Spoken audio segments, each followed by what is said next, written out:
時に西暦1889年、ブルーウォーターを狙う悪の3人組に追われ海上を漂流していたジャンとナディアとキングはアメリカの戦艦に助けられた。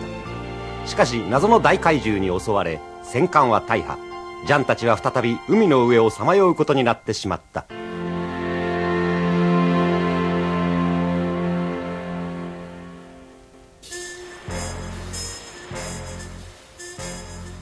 Je me demande bien où ces fichus gamins ont pu passer. Dis donc, Titus, combien de temps allons-nous encore nous laisser bercer par les vagues? Il faudra attendre au moins jusqu'au coucher du soleil, maîtresse. À ce moment-là, grâce aux étoiles, on pourra se diriger, on ira accoster avec notre véhicule amphibie sur l'île la plus proche. Oh, je vois. Tu sais, Caius, que tu me donnes chaud. À te voir habillé de la tête aux pieds, j'ai encore plus de mal à supporter le soleil. J'aime rester élégant en toutes circonstances. Je ne tomberai la veste que si j'ai la possibilité de prendre une douche. Que voulez-vous, c'est ma réputation de séducteur qui est en jeu. J'en fais pratiquement une question de principe. Bien sûr, je comprends. Dans ce cas, je ne vois pas ce qui t'empêche de prendre une douche. Allez, allô. Allez, ouais. Oh, je ne sais pas ce que j'ai fait au bon Dieu pour avoir aussi peu de chance avec les hommes.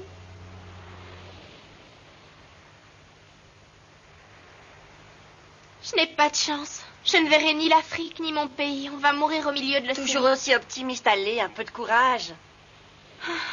C'est moi qui t'ai entraîné dans cette galère. Je suis désolée. Je voulais que tu le saches si jamais on devait mourir. Arrête de dire des bêtises, je suis contente d'être avec toi. De toute façon, c'est moi qui ai insisté pour t'aider. Qu'est-ce que tu racontes? C'est pas à toi que je parlais, c'est à Attila. Je le savais. J'imagine que tu dois avoir faim et rassure-toi, je vais te pêcher un gros poisson rien que pour toi. Je te signale que je ne mange pas de poisson. Non mais c'est pas à toi que je parlais, c'est à Attila, n'est-ce pas mon petit lion? Oh. Mais qu'est-ce que c'est que ça? Baisse-toi vite! C'est le monstre, il est revenu. Ça, pour être revenu, il est revenu. Je me demande ce qu'il est en train de faire. Il est en dessous de nous et il ne bouge plus. Oui, c'est étrange.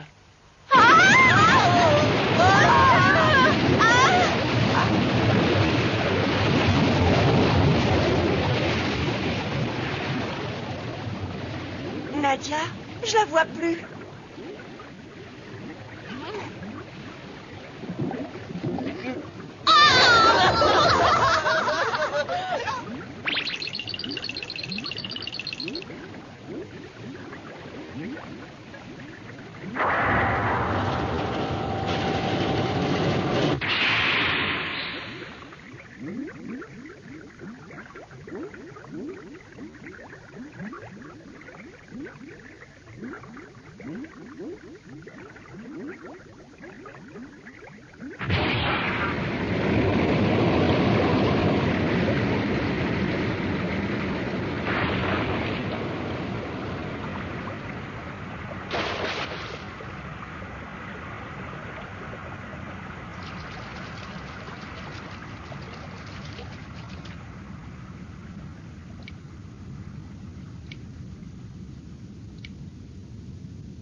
C'est du métal.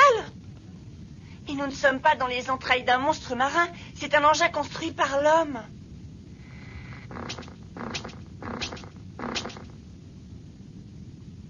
On est où alors? On est dans un submersible. Capitaine Nemo, Oui, l'opération de secours des 2 naufragés a été effectuée. bien. C'était ça le fameux monstre marin, un immense submersible. Un submersible? Qu'est-ce que c'est? Il s'agit d'un navire capable de se déplacer sous la mer. C'est une invention grandiose. Oui, mais c'est peut-être cet engin qui a coulé le navire de guerre et peut-être même le bateau de ton père. Oui, mais on n'en a aucune certitude. Ça doit être un canal d'écoulement des eaux. C'est formidable. Ça t'enthousiasme? T'as pas l'air de te rendre compte. Il y a peu de temps, nous étions sur un navire de guerre et maintenant nous voici dans un submersible. Je trouve que nous avons une chance incroyable. Je ne vois aucun boulon. Je me demande comment il faut tenir ces grilles les unes aux autres. Ce sont des enfants. Excusez-moi, mon capitaine, mais les instruments indiquent l'existence d'un champ magnétique à 2 heures. Ce sont nos ennemis. Je n'en suis pas certain. Le signal est encore beaucoup trop faible pour l'instant. C'est peut-être l'épave du navire de guerre. Nous allons le vérifier en nous approchant. Actionnez les moteurs. Moteur actionné, mon capitaine.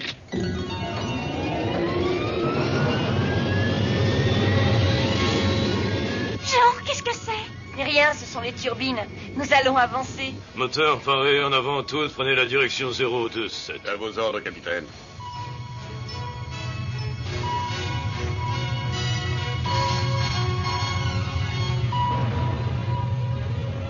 À ton avis, où est-ce qu'on va? Aucune idée, mais pour ce qui est du moteur de mon aéroplane, c'est fichu.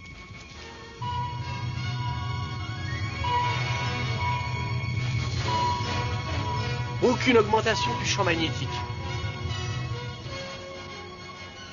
Notre vitesse actuelle avoisine les 32 nœuds, mon capitaine. Ils croient pouvoir nous surprendre en se déplaçant dans un champ de résistance magnétique. Capitaine Nemo, qu'allons-nous faire des enfants que nous avons recueillis?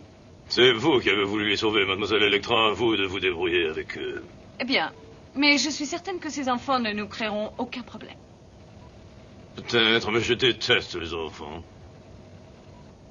Ça ne se limite pas aux enfants, vous détestez la Terre entière. Jean, je t'avoue que j'ai un peu peur. À ton avis, pourquoi ce submersible nous a secourus? Parce que nous voguions à la dérive et que nous étions en détresse. Ton explication ne me suffit pas. Ils en veulent peut-être eux aussi à la pierre bleue comme les 3 autres. Oh, la pierre bleue? Non, je ne pense pas que ce soit bien de suspecter les gens qui nous ont sauvé la vie. Moi, je dis que c'est plus prudent de se méfier de tout le monde.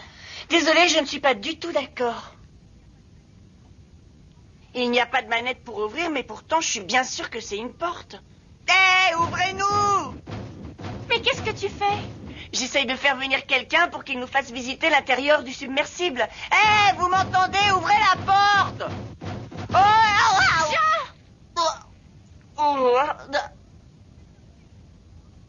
Vous pouvez sortir, les enfants. Oh? N'ayez pas peur, nous ne vous ferons aucun mal. Vous pouvez sortir sans problème. Ce sont des amis. On a beaucoup de chance, Nadia. Nadia? Je pense que je vais rester ici. Quoi? Pour l'instant, rien ne me dit que ce n'est pas ce submersible qui a fait couler tous les bateaux de la région. Tu n'as pas le droit de dire des choses pareilles sans aucune preuve. Il y a un minimum, et c'est d'être poli à l'égard des inconnus, princesse. La princesse que voilà s'appelle Nadia, et moi je suis votre dévoué serviteur Jean Roch de Baltique. Enchanté de te connaître, Jean. Mon nom à moi, c'est Mademoiselle Electra. Je t'assure, Nadia, tu n'as aucune crainte à avoir. Je ne veux que ton bien. Nadia, allez, viens, s'il te plaît. Viens, j'ai envie de visiter ce submersible. Et puis de toute façon, ton pendentif ne clignote pas, ça veut dire que nous ne sommes pas en danger. Ce couloir me fait froid dans le dos. Ah, moi aussi. Il est mortel. On dirait qu'il ne finit pas. Regarde! C'est une porte, ça aussi? Elle est bizarre. Ah oui. Bienvenue à bord. Ah, merci, c'est très gentil. Vous, c'est Mademoiselle Electra, c'est ça? Absolument, je vous en prie, entrez, les enfants. Merci. Et déjà, pour commencer, vous allez vous sécher et retirer ces vêtements humides, sinon vous allez prendre froid. Ah, effectivement, il y a un petit air frais dans la pièce. C'est parce que cette pièce est dotée d'un système de climatisation. Climatisation? C'est un système qui permet de maintenir une température équilibrée et fraîche, même en plein été. Ah, c'est magnifique! C'est une invention extraordinaire. Désormais, on n'est plus obligé d'avoir chaud en été. Vous pouvez m'expliquer comment ça fonctionne, s'il vous plaît? On en reparlera un petit peu plus tard. D'abord, vous allez vous changer et prendre une douche. On peut se laver, c'est génial!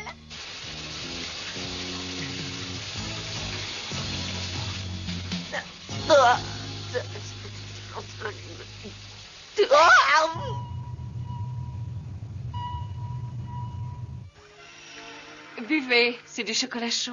Ah, c'est formidable cette tasse qui sort de la table. C'est presque magique. Non, il n'y a rien de magique. C'est ce qu'on appelle la technologie. C'est fou le nombre d'inventions pratiques qu'il peut y avoir dans ce submersible. Au fait, de quelle nationalité est-il?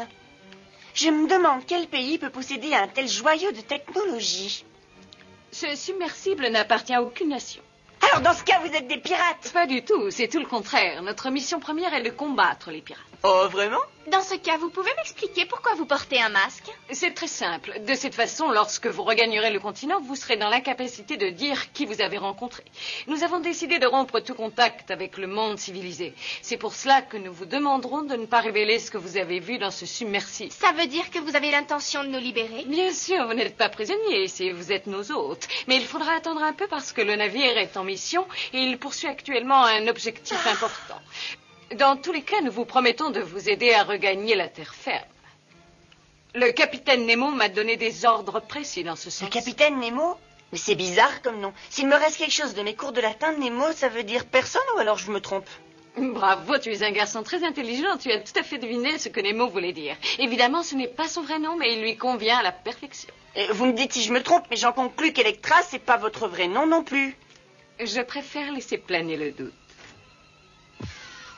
Voilà, c'est votre chambre. Un repas chaud vous sera servi 2 fois par jour, c'est le règlement intérieur. Je suis certaine que vous allez apprécier votre séjour ici. Maintenant, excusez-moi, mais il faut que je vous laisse.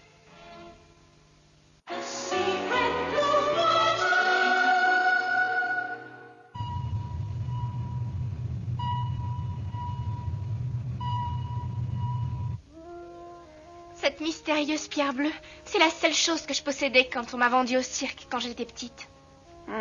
Aussi loin que je puisse me rappeler, je l'ai toujours eue. Tu te rappelles l'âge que tu avais quand tu es arrivée au cirque?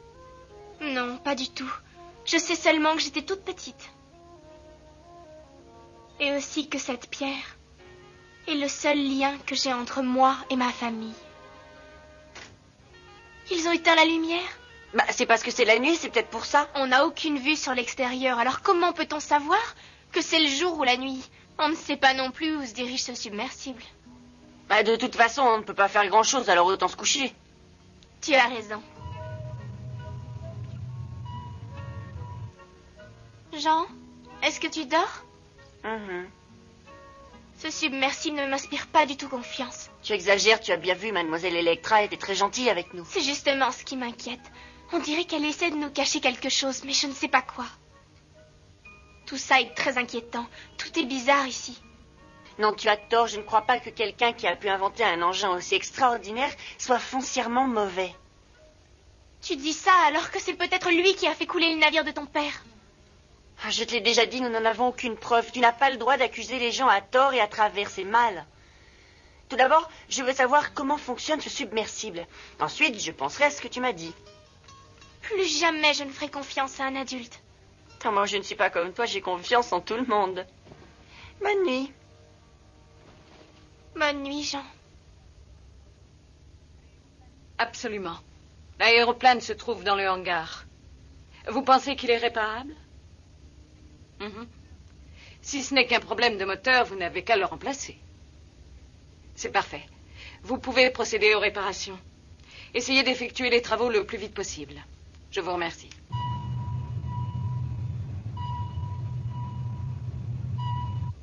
Ça fait la 5e fois qu'on nous sert de cet affreux porridge. Ça veut dire que nous amorçons notre 3e journée sur ce navire. Je me demande quand ils vont nous relâcher. Mais comment veux-tu que je le sache? Je m'escrime pour rien, j'arrive pas à ouvrir cette maudite porte. Tu vois, nous sommes prisonniers en fait. Il semblerait que oui. Comment est-ce qu'on pourrait sortir d'ici? Avant de partir, je veux visiter l'intérieur de ce merveilleux engin. Non, mais tu rêves, mon vieux. On ne peut même pas voir leur visage, alors ils ne nous feront certainement pas visiter le navire. Ouais, t'as raison.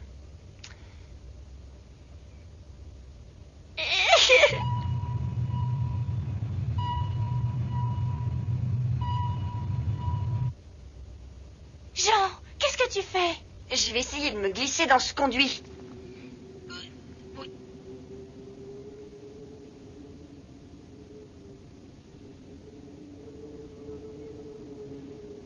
De l'air frais. Ça doit être le conduit du système de climatisation dont nous parlait Electra. Tu es sûr que tu ne risques rien? Qui ne risque rien n'a rien. Je t'en prie, sois prudent. Bien sûr.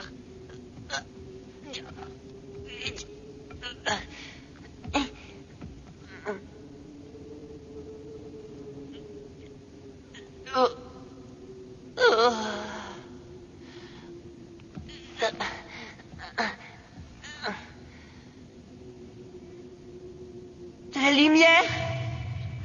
Capitaine, il y a du nouveau. Montez à la salle des commandes. Vous avez localisé l'ennemi? Oui, capitaine, je perçois un bruit de propulsion juste devant nous. Quelle est sa position? Sa position exacte est de 32 degrés et la distance qui nous sépare est de 9000 pieds. C'est un sous-marin Golgoth. Quelle est sa vitesse? Il se déplace à 8 nœuds et il se dirige vers nous. Vous pensez qu'ils nous ont repérés? Ça m'étonnerait. Est-ce qu'ils émettent un signal? Non, aucun, capitaine. Nous devrions les attaquer. Non, il est plus sage d'attendre. Nous le suivrons à distance. Je veux savoir où ils se dirigent. Bien. Mais cette fois-ci, nous devrions pouvoir localiser leur base. Elle doit se trouver dans les parages. 300 secondes avant d'atteindre le point de contact. Distance? Environ 8000 pieds, mon capitaine. Attention, afin qu'ils ne nous repèrent pas avec leur sonar, nous allons faire le silence absolu. Coupez les moteurs. Enclenchement de l'opération anti-sonar. Moteur désactivé.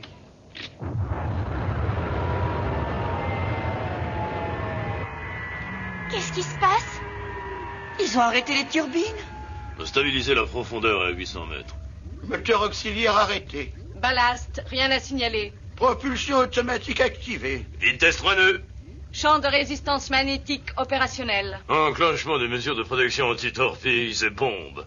Mesures de protection enclenchées. Paré à l'attaque. Fermeture des portes de protection étanches. Portes étanches fermées. Mesures de sécurité activées. Nous pouvons aborder le point de contact. Éteignez toutes les lumières. À vos ordres. Donnez les dernières positions de l'ennemi. Distance 7500. Aucun changement pour la vitesse et pour la direction. Ils avancent très lentement. Ils ont dû subir des avaries en affrontant le bateau de guerre. C'est une des hypothèses. À moins que ce soit un piège. Ils ne sont plus qu'à 5000 pieds.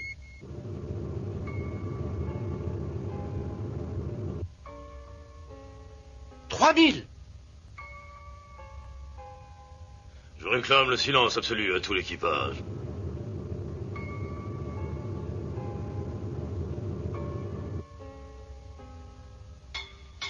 Bon sang, d'où vient ce bruit? Ce doit être les enfants, mon capitaine.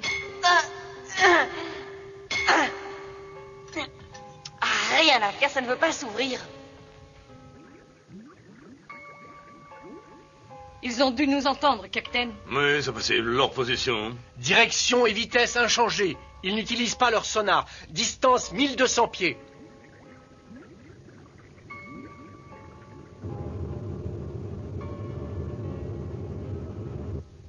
Ennemi repéré.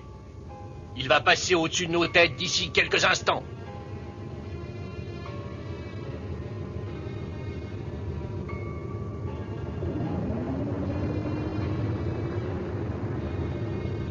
Qu'est-ce que c'est que ce bruit qu'on entend? Quelque chose est en train de passer au-dessus de nous.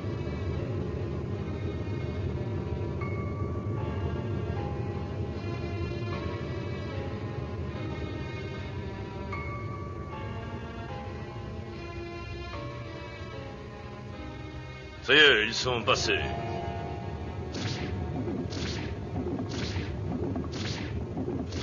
Ils viennent de l'arc ennemi, nous sommes bombardés! Vitesse maximum, préparez-vous à une immersion verticale.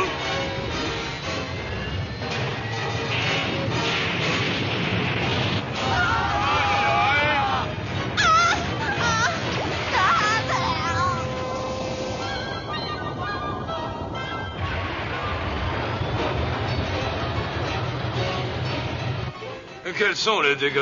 Moteur auxiliaire numéro 1 hors d'état. Infiltration d'eau sur le pont arrière droit. Moteur principal en bon fonctionnement. Avez-vous encore l'ennemi sur vos écrans? Oui, mon capitaine, il va en direction 5.15. Distance 800 pieds, vitesse 12 nœuds. Nous allons le prendre en chasse. Barre à tribord à 160 degrés.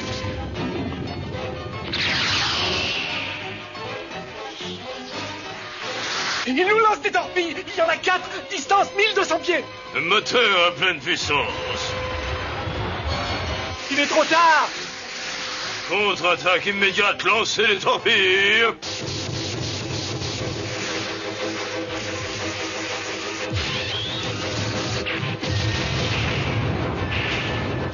Arrêtez.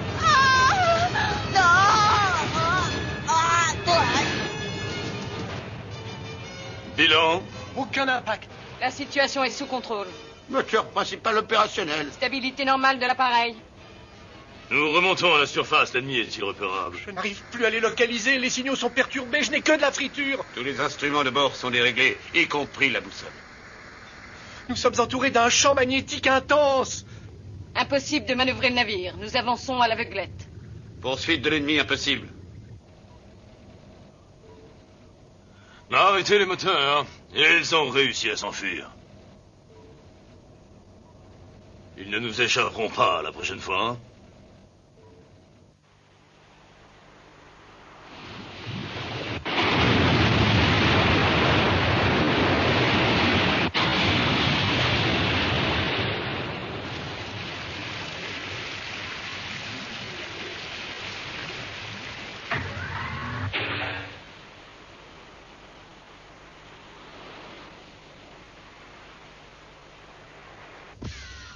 Bonjour, venez, suivez-moi, les enfants. Oui, mais où nous conduisez-vous? À l'air libre.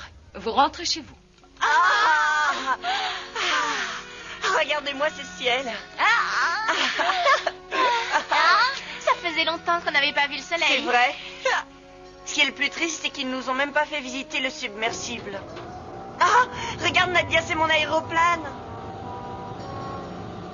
Ils y ont apporté des améliorations, ils en ont fait un hydravion. C'est exact. J'espère que vous nous pardonnerez de vous avoir gardé aussi longtemps sur le Nautilus. Vous avez dit le Nautilus? Absolument. Vous avez très bien entendu, les enfants. Vous étiez à bord du plus beau submersible au monde. Dans cette direction, vous trouverez une grande île où il y a des bateaux qui se rendent en France. Vous trouverez dans votre avion les cartes nécessaires ainsi qu'un compas pour vous diriger. Vous avez aussi des provisions et de l'eau potable. Merci infiniment. Venez, dépêchez-vous. Le capitaine Nemo ne nous a accordé que 5 minutes pour votre départ. Et Nadia, il faut qu'on s'en aille, dépêche-toi. Oui, j'arrive.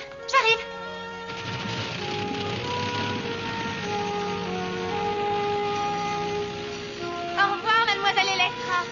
Merci pour tout ce que vous avez fait pour nous. Au revoir et bonne chance.